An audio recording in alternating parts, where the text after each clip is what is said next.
Good afternoon, and thank you for joining us for the fourth in the Linked Learning CTE Incentive Grant webinar series titled Establishing High-Quality Linked Learning Pathways.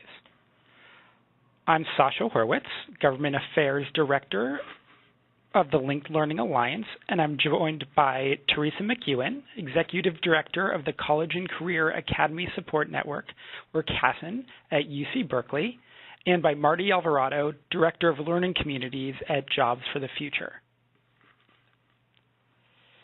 This is the final webinar in the CTEIG series. It was rescheduled after unexpected technical difficulties last time around, but this is being recorded. If you've missed any of our earlier webinars, you can find them on our website by visiting linkedlearning.org and searching CTEIG, or clicking the link at the bottom of this PowerPoint. Today's webinar will cover how CTEIG funds can be used to support high-quality linked learning pathways, and more importantly, the attributes that make a linked learning pathway successful for students and community stakeholders.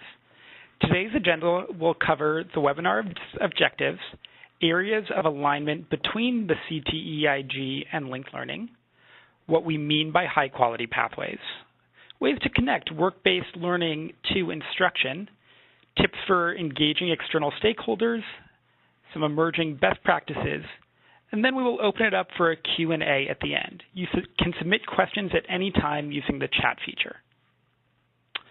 This webinar will highlight specific areas of alignment between CTEIG and linked learning, provide tools and strategies that help create strong linked learning pathways, and identify effective strategies for engaging external stakeholders. Let's provide a quick review of the linked learning approach and how it relates to the CTEIG. Linked learning is powered by 4 integrated components.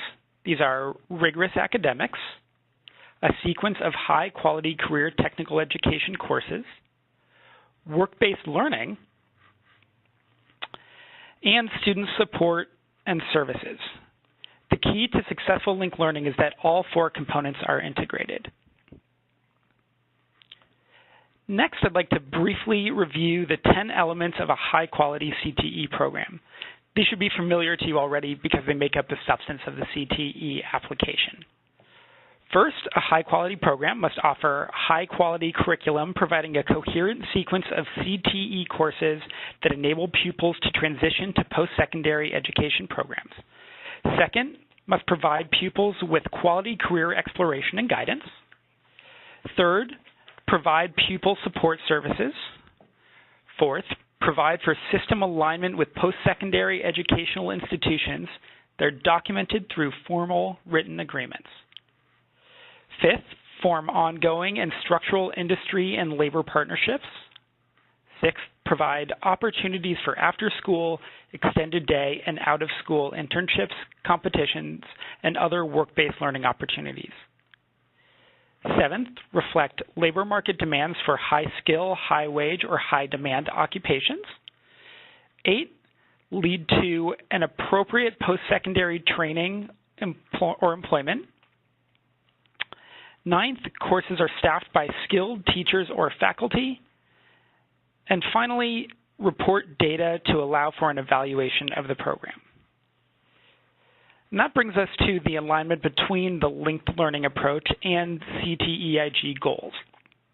So you may notice that number 4, system alignment with formal written agreements, number 7, regional labor market demands, and number 10, data reporting aren't included, though these obviously fit into the linked learning approach. They just have a less direct analog compared to these other elements. So I'll leave this on the screen so you all have a few minutes to review.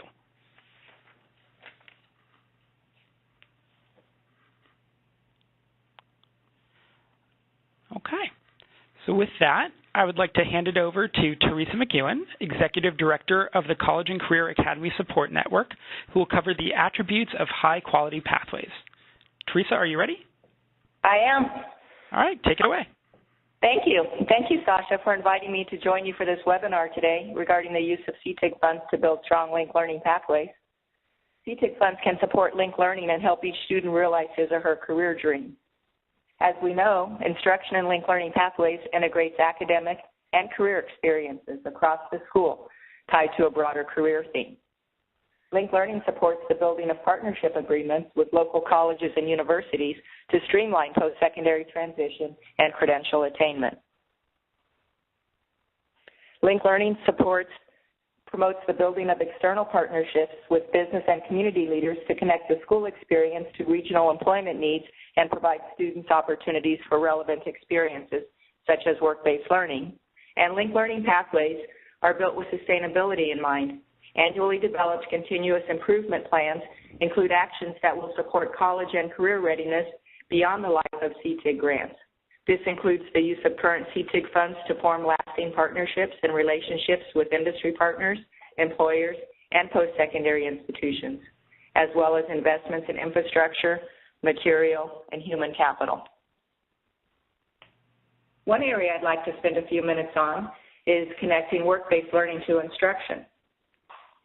CTEIG funds can be used to build strong or stronger pathways and sustain these pathways beyond the life of current short-term grants by using funds to support work-based learning as an instructional activity.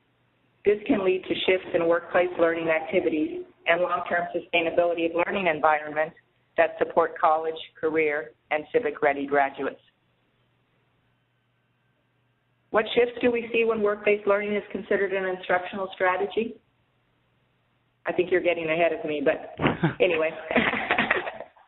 Work-based learning as an instructional strategy that links school-based instruction with learning in and from the workplace. There is a place during classroom instruction to prepare students for the work-based learning activity and time to debrief, reflect upon, and learn from the work-based learning activity. Work-based learning as an instructional activity engages and motivates students in learning by connecting classroom work to students' personal and career interests. Time is provided in the classroom for students to make connections, ask questions, show how the skills and knowledge, the academic learning in the classroom will benefit them in the workplace now and in the future. Work-based learning as an instructional strategy provides students opportunities to engage in, to practice, to demonstrate mastery of critical thinking, problem solving, communication, collaboration, and other skills identified in graduate profiles as required and necessary in the workplace. As we move towards work-based learning as instructional strategy, we can leave behind some of the older forms of work-based learning, where work-based learning was seen as unconnected or isolated, a one-shot activity, an event, or experience. Work-based learning as an instructional strategy is in the classroom, connected with course standards and course expectations. We can leave behind accidental learning or learning by osmosis. Work-based learning is planned, intentional, and part of the curriculum. We also can leave behind work-based learning as a focus on a particular job, but very much making sure that students understand the variety of jobs within an industry sector or the many jobs a young person will hold over the life of their career.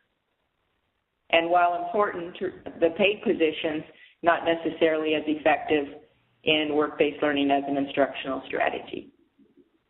As we move towards work-based learning as an instructional strategy, we can take advantage of and include many well-known work-based learning activities, such as informational interviews, internships, and job shadowing.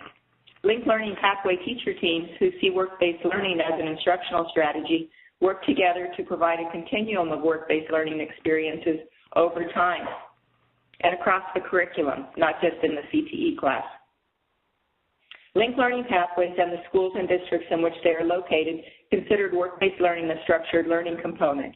Work-based learning is coordinated with and augmented with intentional career awareness and skill development goals and assessment.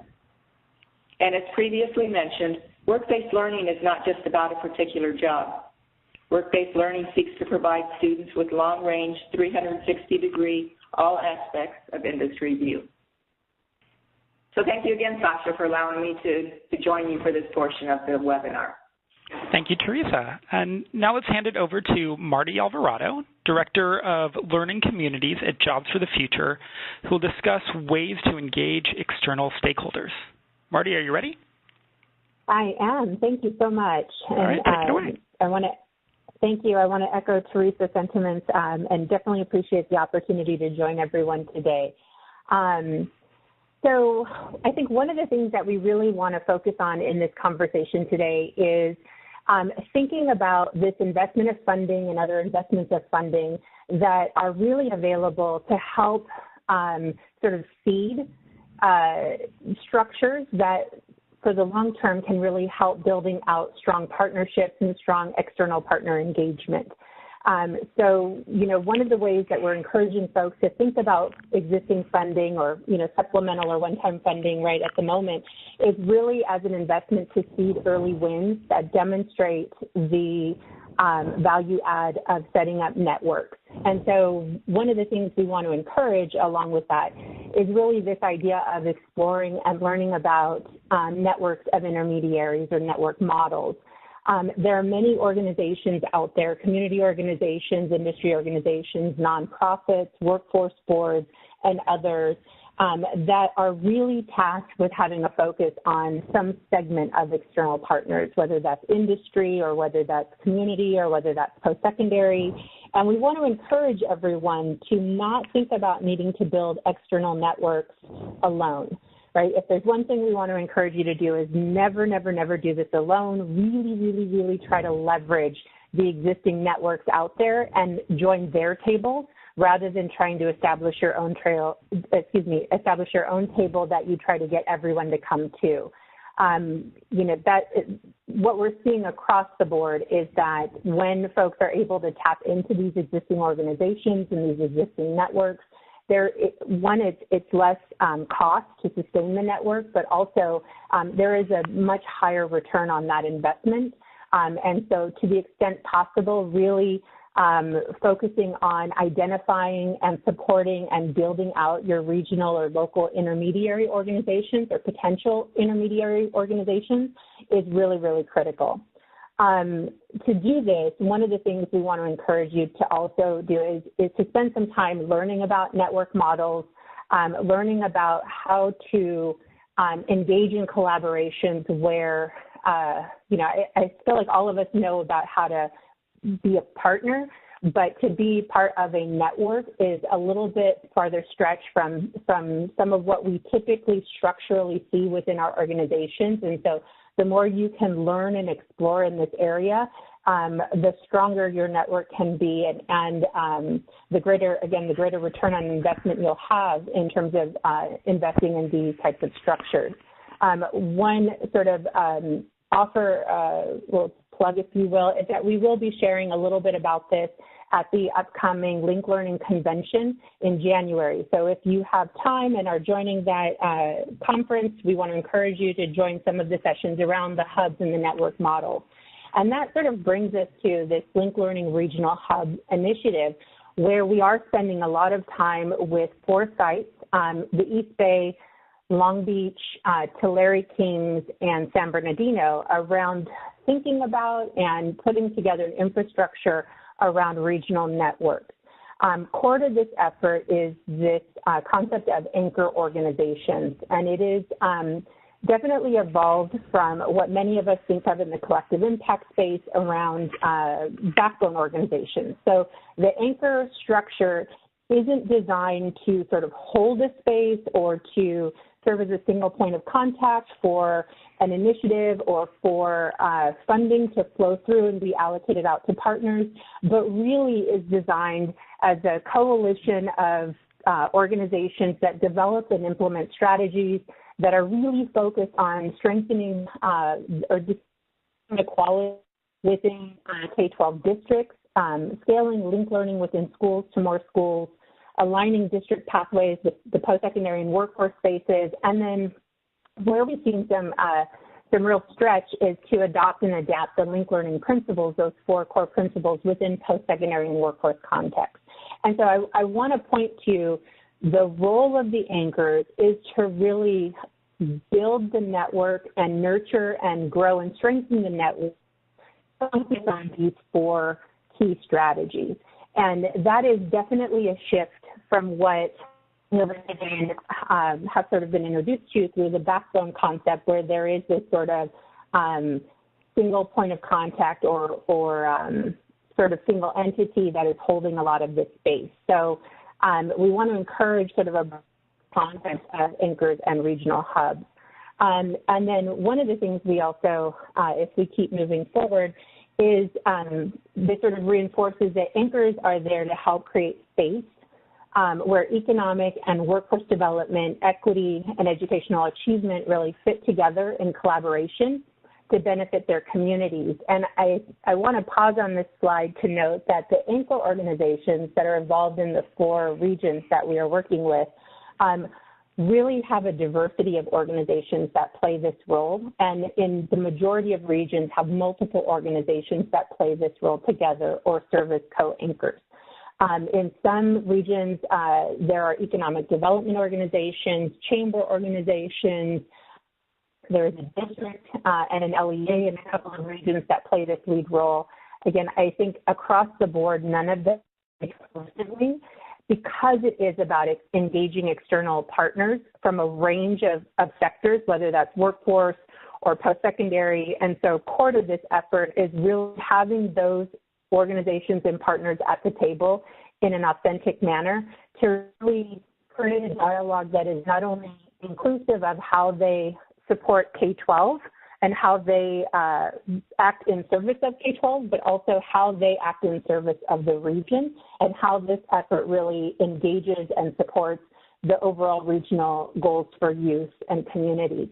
And so the anchors are really tasked with creating that space to have this broader dialogue where organizations, including our K-12 partners, primarily our K-12, but including them, to really come to this space and bring their needs, their resources, and their joint efforts together to really maximize and amplify what's happening at each of the respective organizations.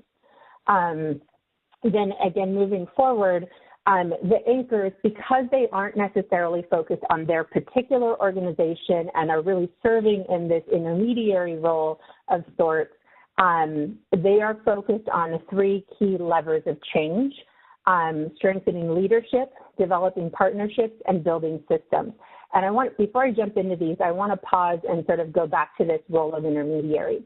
There are multiple organizations, as I said earlier, that can play the role of intermediary, and not every organization needs to play every role that you may need an intermediary for.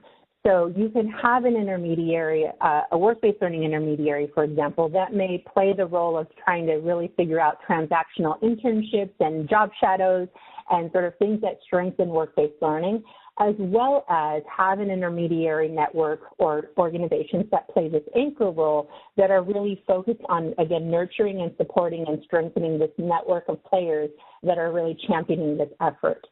So just wanted to put a flag on that one, that I don't want to say the more organizations you have, but the stronger the organizations are at really focusing on their strengths and where they can naturally leverage what is core to their organizations, the greater chance you're going to have of really having strong intermediary organizations. So the anchors in our hub initiative really focus on pushing on these 3 levers of change. We can go back one more, sorry. The strengthening leadership, developing partnerships, and building systems. As I mentioned, these anchors are really focused on building out the structure and the network that is designed to strengthen and support the scale of linked learning and engage, specifically to engage regional stakeholders in supporting scale and growth and quality of linked learning. And part of that is to really cultivate and nurture leadership across multiple organizations and across the community, as well as to really dig down into partnerships and be able to call out both the wins and the value add across multiple sectors, along with really trying to cultivate spaces that allow this authentic partnership to happen. And then lastly, really trying to work with the multiple cross agencies to evolve systems that add capacity for the region or for the networks to continue to do this work post one-time funding. So some of the sustainability, but as some who have heard me talk about this before, it isn't always about sustainability as we narrowly think about it in terms of dollars and resources. Sometimes it's really much more about transformation of our systems that allow us to prioritize and continue to invest in building networks that strengthen the scale and quality of linked learning.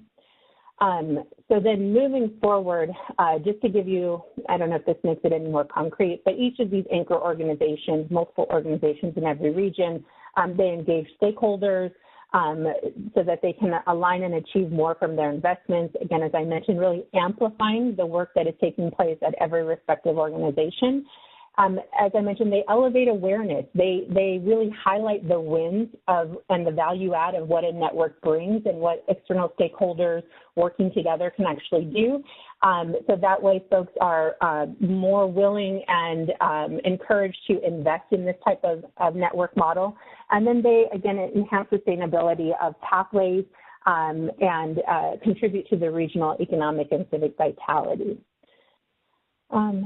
And then I will try to move faster. Lastly, we wanted to spend just a little bit of time on the regional hub effort as an initiative in general, and where as I mentioned, the anchors play a central role in sort of getting the regional hub started and then nurturing and supporting that regional hub. And the regional hub is this network of partners from across sectors working to help students succeed at the very highest level, right? So it is across communities and regions to find how these areas have chosen to define it, really coming together to focus on student success.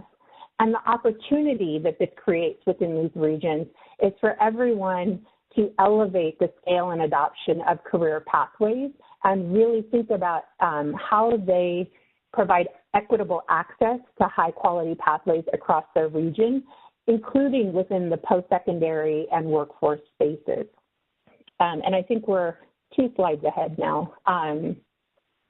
So this is the opportunity to act regionally and elevate, and then this is thinking regionally. So when you all are thinking about engaging partners, and I know none of this is new for the majority of people, but certainly a good reminder for all of us, is that when we try to get outside of our segments and engage partners, we have to really focus on the win-win and finding out or seeking out those win-wins across organizations. So what speaks to employers, what speaks to post-secondary, what speaks to community organizations, that is also going to speak to our respective institutions. So this opportunity to think regionally is really to cross boundaries, to connect partners who can do and gain more together.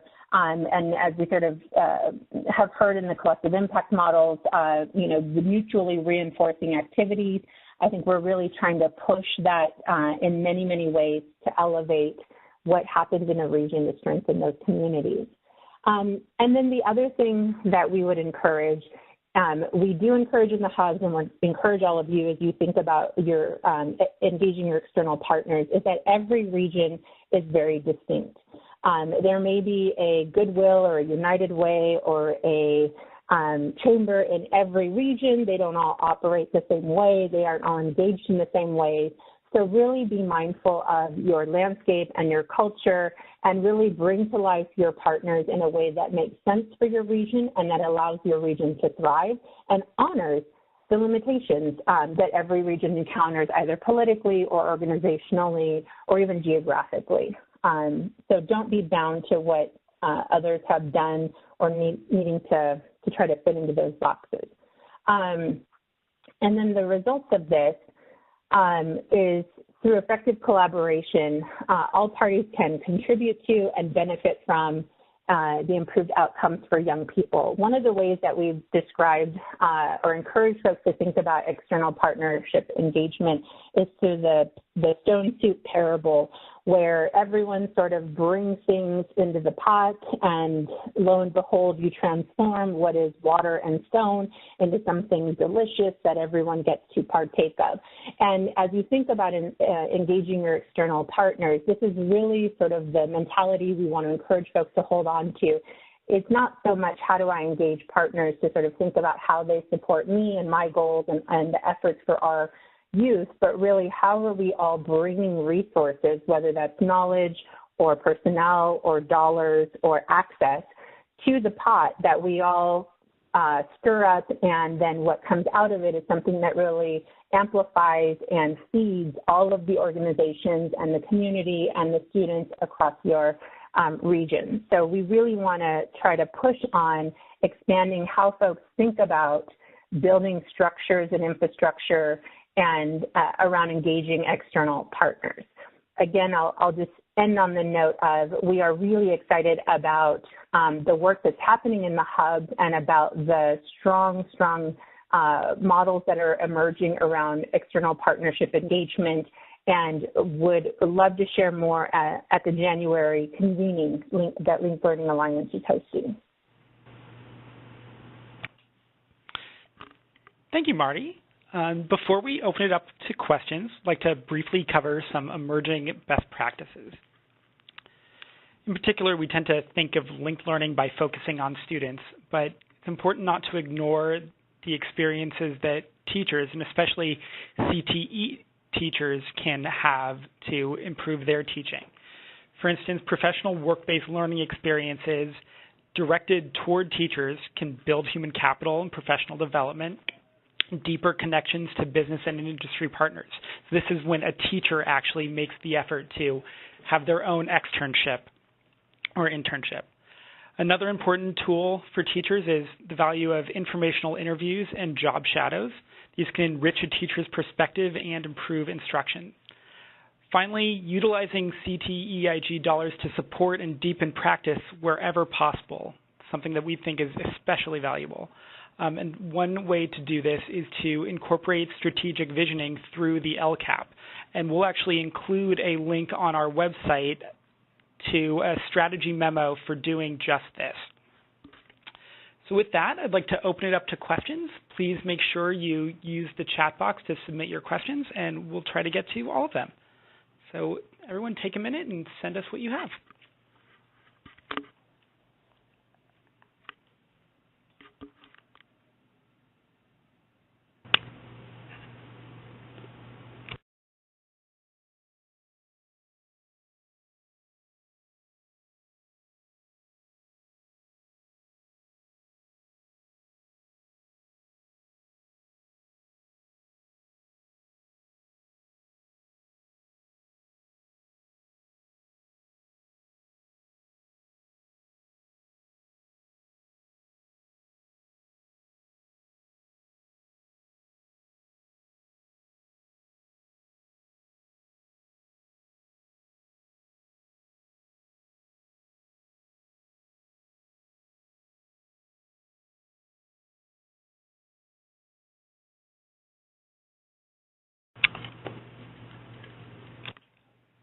Okay, we have received one question asking us to tell us more about math class. Farah, we've tried to unmute you, but unfortunately we're not able to do so. So I think we need a little bit more elaboration on that question. If you could send it to the chat box, that would be helpful. Next is, the question came in, is there information online on linked learning? Well, yes, there's lots of information available. First, we'd like to direct you to any of our three sites. So the first is linkedlearning.org. Next, there would be Jobs for the Future, which I believe is jff.org. And next, you can look for CASN at Berkeley, and that one's also known as the College and Career Academy Support Network, and it's based out of UC Berkeley. So those would be three great places to look for resources about linked learning. All right. If there are any other questions, please submit them, and we will get to them as soon as possible.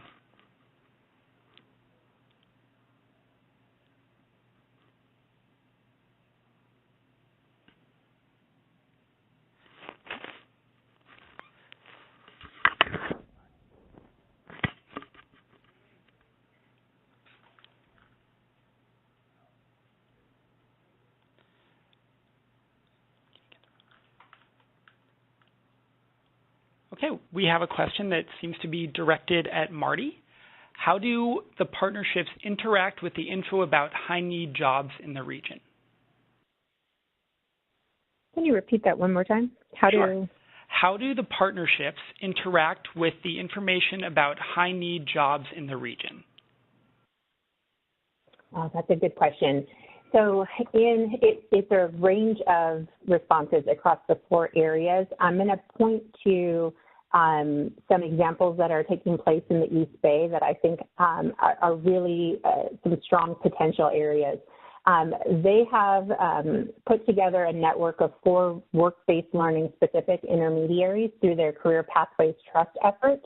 And the hub, personnel at the hub are focused on sort of convening those work-based learning intermediaries and really building a community of those work-based learning intermediary organizations. And there are at least 4, and some of them have multiple partners within that sub-network. And so I believe what they are doing, just very surfacely, is leveraging the Oakland Chamber, who is their regional hub anchor organization.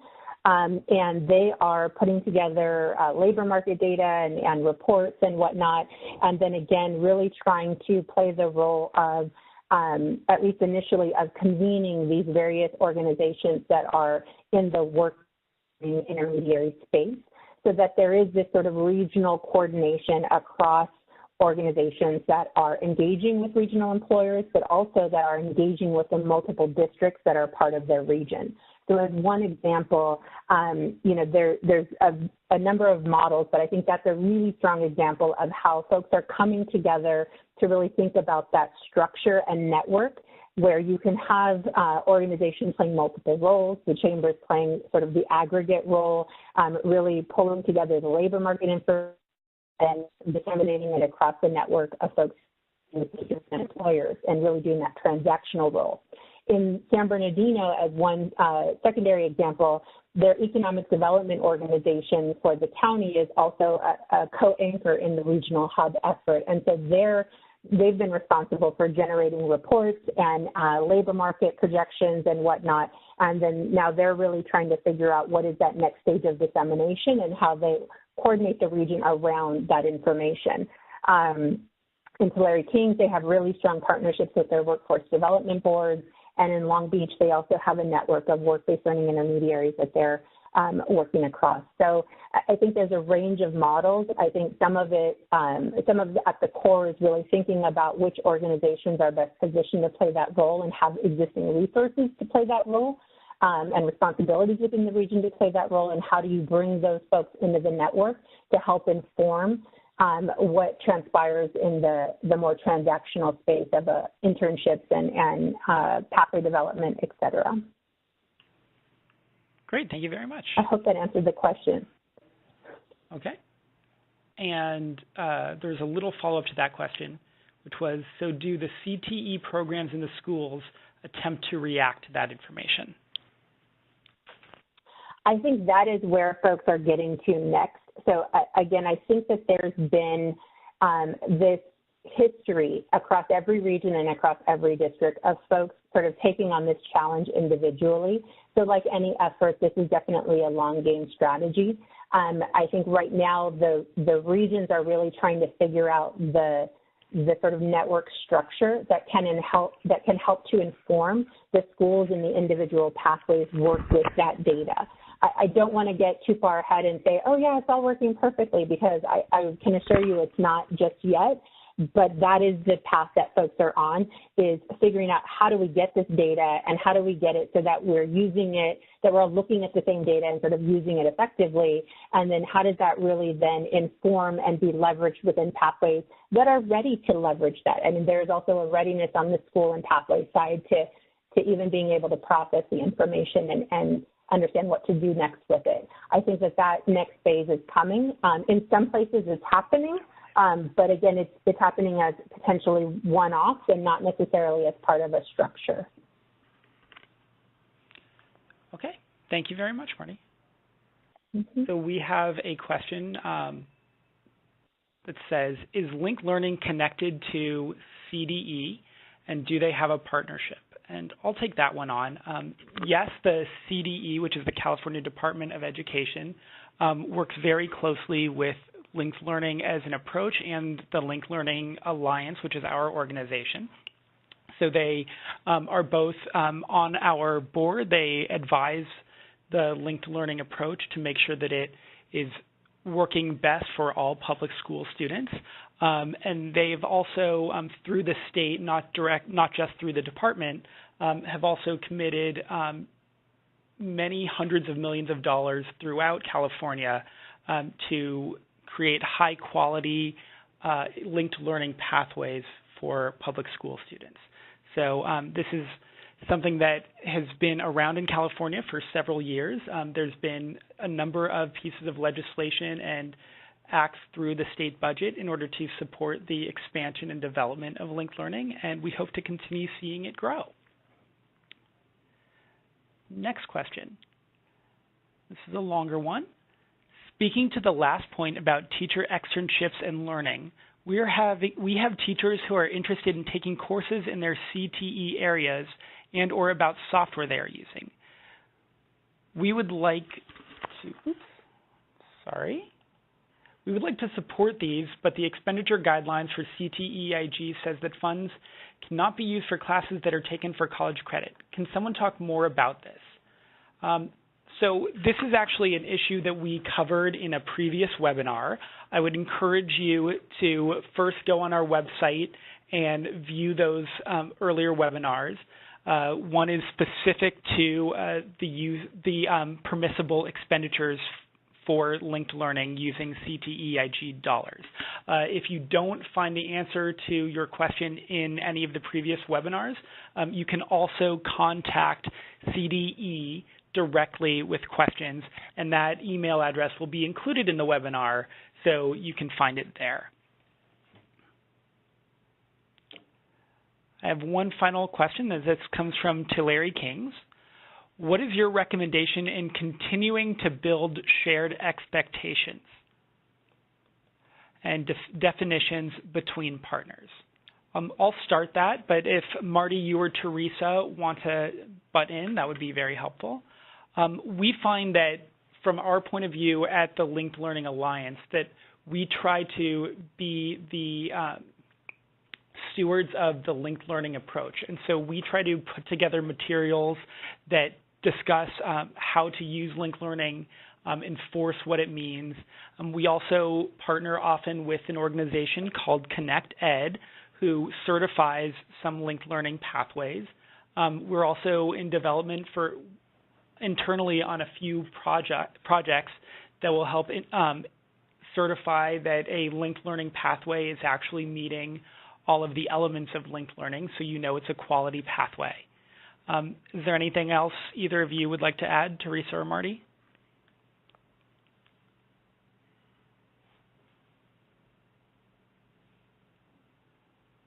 Okay. Next question is about CTEIG reporting requirements, about data. Oh, do you want to come in? I'm so sorry. I was talking and I didn't unmute.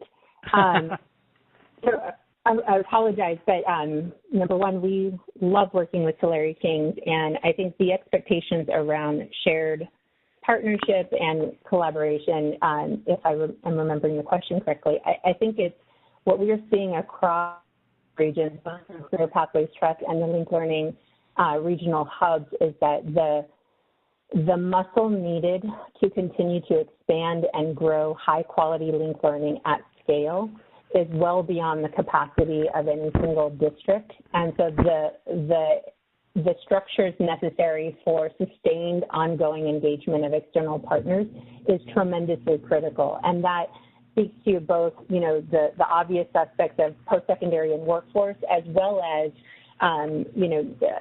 other nonprofit organizations and community advocates and political officials as well as your fellow districts within the region. And so I think we would see it as sort of critical to the survival of linked learning and the scale and growth of linked learning is these external partnerships. Thank you very much. Marty, don't go anywhere, because I think there's another one that is aimed at you. Let's see. I'm sorry.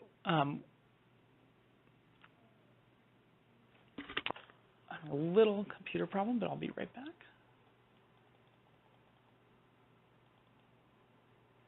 So what are some ways that you know of that high school districts are able to collect data about their former students that go into the workplace? That's a me question. You know, I would say I don't know. I will say that we've seen models. You know, we can point to some strong data collection efforts in Long Beach, or data sharing agreements, I should say, in Long Beach. I might also point to the Chancellor's Office and the work they've done just around Salary Surfer and what students that are completing actually make once they enter the workforce. And you can find that website at the Doing What Matters website for the Community College Chancellor's Office. I don't know that folks have been able to get to labor market outcomes or wage outcomes that are specific to the K-12 pathways, but that's just in my very limited exposure to the different networks. I think folks are still focused on how they even begin to leverage and share data across K-12 and post-secondary at this point. That's great. I'd also add that this is an issue that I know people in the state have been very concerned about. And right now, there is a bill going through the final stages in the legislative process. I believe it's SB 66 by Senator Connie Leyva that will address some of the information reporting requirements on collecting data about students post-high school. So that bill looks like it will be up for the final vote in the legislature in the next few weeks before the end of session. One last question. Are linked learning student schedules blocked schedules? That is actually not necessary for the linked learning approach, though some schools may find it very valuable to do that. From the Linked Learning Alliance's perspective, we try not to dictate exactly how a school should work. We know that there's no one-size-fits-all approach, and we think it's important to take advantage of your regional hubs, your anchors, your relationships, the specific employers that are in your regional market. And we don't think that there's any way to dictate how that should work for every situation. All right, we'll take a few more seconds to see if a final question comes in. But if not, on your screen right now, you can see our website where all of these webinars will be hosted. The last 3 are currently up there, and this one will be posted there later today. You can also contact us directly at policy@linkedlearning.org if you have further questions, and we will do our best to get back to you as quickly as possible. So not seeing any other questions, I'd like to thank everybody for being with us. I'd especially like to thank Teresa and Marty for giving up part of your afternoon to help inform the field. This has been very valuable for us, and I hope as well as you. Thank you, everybody.